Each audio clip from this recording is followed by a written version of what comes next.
আসসালামু আলাইকুম। কেমন আছেন সবাই?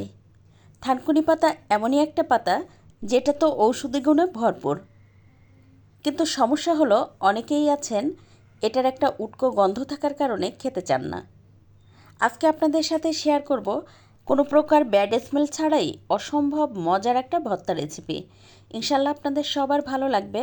তার জন্য এই যে আমি কতগুলো থানকুনি পাতা খুব ভালোভাবে ধুয়ে পানি ঝরিয়ে তারপরে চুলায় একটা প্যানে দিয়ে 1 মিনিট মতো ভেজে নিয়েছি, আর সাথে কিন্তু সামান্য একটুখানি লবণ দিয়েছি। এতে করে থানকুনি পাতার যে পানিটা আছে সেটা বের হয়ে আসবে।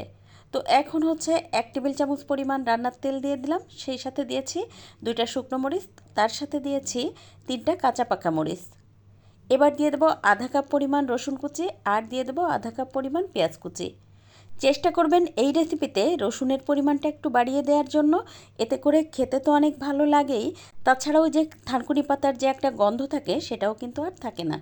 তো দেখতেই পাচ্ছেন এটা কিন্তু আমি ভেজে নেব। তো 2-3 মিনিট সময় নিয়ে এটা ভেজে নেব, সব কিছু খুব ভালোভাবে সিদ্ধ হওয়া পর্যন্ত।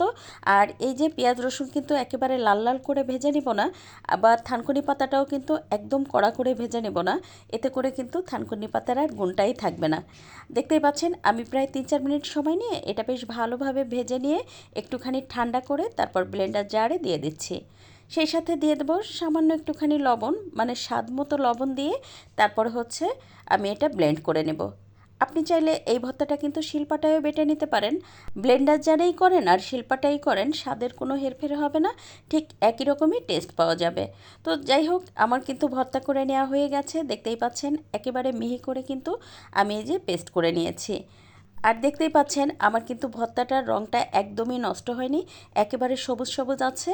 আপনি যদি 2-3 মিনিট সময় নিয়ে, সর্বোচ্চ 4 মিনিট সময় নিয়ে এটা যদি ভেজে আপনি এই ভর্তাটা করেন, আমার মনে হয় কালারটাও সুন্দর থাকবে আর পুষ্টিগুণটাও ঠিক থাকবে। আজকের ভিডিও ভালো লাগলে প্লিজ একটু শেয়ার করে দিবেন, আর একটা লাইক দিয়ে পেজ ফলো করে পাশে থাকবেন। আজকের ভিডিও কে কোথা থেকে দেখছেন চাইলে কিন্তু আমাকে কমেন্ট করে জানাতে পারেন। এই ভর্তাটা এভাবে করলে খেতে তো অসম্ভব মজার হয়। তাছাড়া শিং মাছ অথবা কই মাছ, যে কোনো তাজা মাছ দিয়েও কিন্তু থানকুনি পাতা অল্প মশলায় ঝোল করলে বেশ ভালোই লাগে খেতে। আমি অবশ্য মাঝে মধ্যে অল্প তেল মশলা দিয়ে যে কোনো তাজা মাছ দিয়ে ঝোল ঝোল করে রান্না করি, সেটা আমার বাসার সবাই খেতে অনেক পছন্দ করে। এছাড়া কিন্তু সকালবেলা আপনি কয়েকটা থানকুনি পাতা কাঁচা একটুখানি লবণ দিয়েও খেতে পারেন, অথবা কাঁচা কিন্তু চিবিয়ে খেতে পারেন। সেটা কিন্তু পেটের জন্য খুবই উপকারী।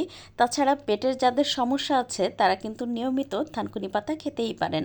কাঁচা থানকুনি পাতার যদি রস খাওয়া যায় তাহলে তো অনেক ভালো হয়। আর যারা কাঁচা খেতে পারেন না তারা কিন্তু এভাবে ভর্তা করে খেতে পারেন, ঝোল করে খেতে পারেন।